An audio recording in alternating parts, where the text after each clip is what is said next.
اللهم ارفع البلاء عن الحرمين الشريفين عاجلا غير آجل، ولا تحرمنا الطواف بكعبتك ولا الصلاة في روضة نبيك.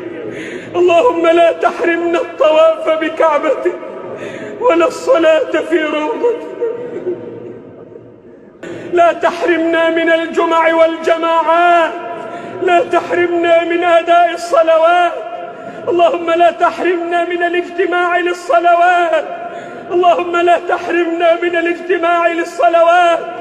اللهم إن نبيك علمنا أن نفزع عند الشدائد إلى الصلاة لك، فنعوذ بك أن نحرم من الصلاة لك، ونعوذ بك أن نحرم من الاجتماع في بيوتك. لا تطردنا من بيوتك يا رب، لا تطردنا من بيوتك يا رب. اللهم إنا أنخنا مطايانا ببابك ووقفنا متضرعين في رحابك، فلا تطردنا عن جنابك.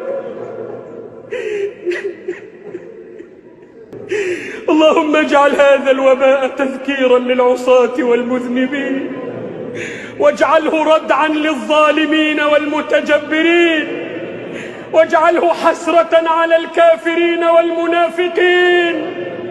اللهم وأنج المستضعفين، وفك أسر المأسورين، وارحم ضعفنا يا أرحم الراحمين. اللهم ارحمنا فإنك بنا راحم، ولا تعذبنا فأنت علينا قادر، والطف بنا فيما جرت به المقادير، إنك على كل شيء قدير.